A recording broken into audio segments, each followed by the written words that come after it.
Chuck, talk to me right now about how technology has changed what you're doing on stage. Well, it's really quite fascinating, isn't it? You mentioned the from the LP to the cassette, 8-track, and then to the CD, and now to digital downloads. But in terms of the stage, well, it's everything from the lighting, from the video screens, from the cameras that can be put just about virtually anywhere on a guitar or next to my keyboard or all over the place. It's a big part of the technology, but also applications. The Stones recently announced the Rolling Stones application, and they've had 100,000 downloads of that app. When I was coming up as a musician, well, which didn't take me very far, but there were the most pronounced changes in technology were happening principally on the keyboard. That synths and new kinds of synths were really evolving about every 3 or 4 years in dramatic ways. Has that continued, since you've been with the Stones since '82? I mean, or is it more about ways to sort of share that music as opposed to create that music? Oh, no, it's definitely a big deal for keyboard players, those involved in technology, sampling. Certainly in the recording idiom, the technology is just off the charts, really. With a band like the Rolling Stones, for me, it's more organic. Piano, organ, Wurlitzer, vintage keyboards, Wurlitzer piano, maybe a Fender Rhodes. But, when you get into the other genres of music, rap and hip-hop especially, those technologies play a huge role. Yeah, it's intriguing. I mean, you're the way that you play, growing up where you grew up in the South, playing with Aretha Franklin, playing with the Allman Brothers, obviously with the Rolling Stones for so long.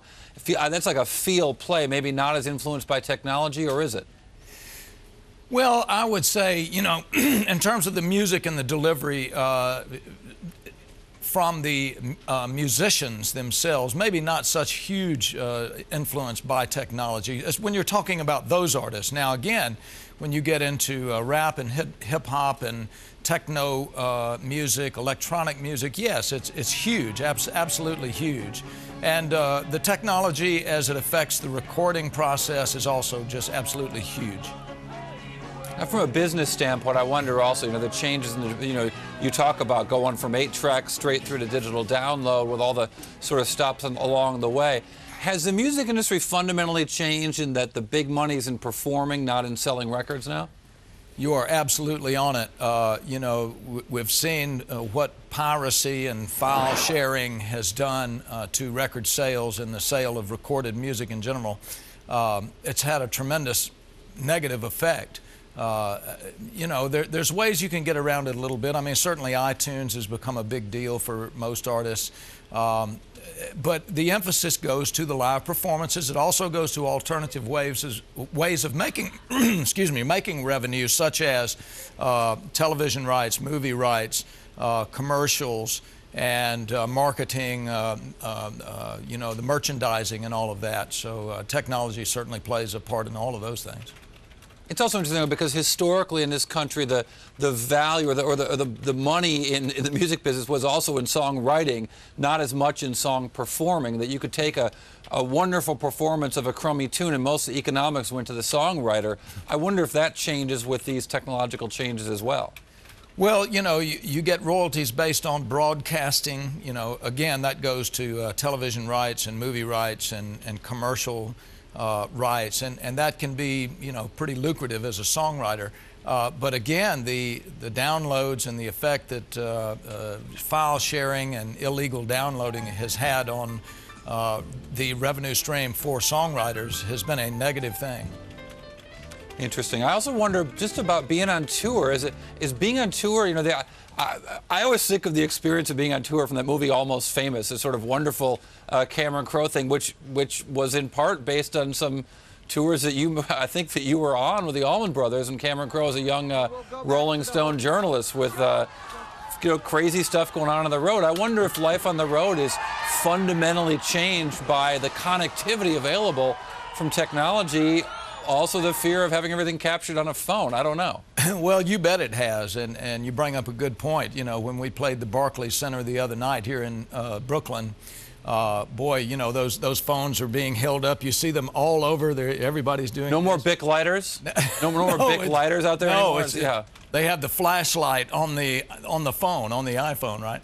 But yeah, that has changed things tremendously. And also, you know, when you think about whether you're traveling on a plane or a private plane or in a bus, you have the ability to be on the internet just about all the time. You know, you do carry your smartphone with you at all times, and you're totally connected. And so it has affected touring in those ways. It's got to be good to be connected with family and friends who are not around, but I wonder if that also takes away from the experience of being with the guys on the road.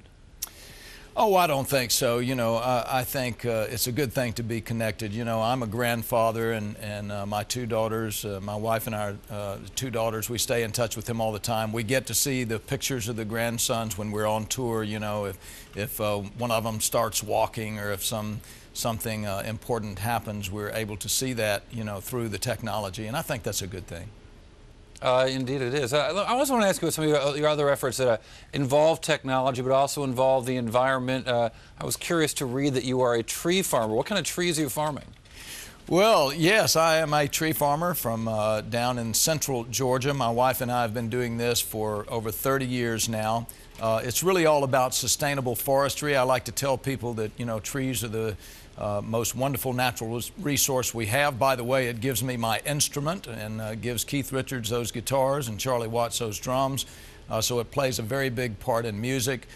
But trees also are give us the greenest building materials known to mankind, and provide home and shelter to wildlife. They clean our air, clean our water. Now we're talking about the use of biomass. And also, I appreciate you showing that screenshot of the Mother Nature Network, which is an environmental website that my partner Joel Babbitt and I started in 2009. And we've recently merged with two different Discovery properties, and we are now the #1 most visited environmental website in the world. We're very happy about that.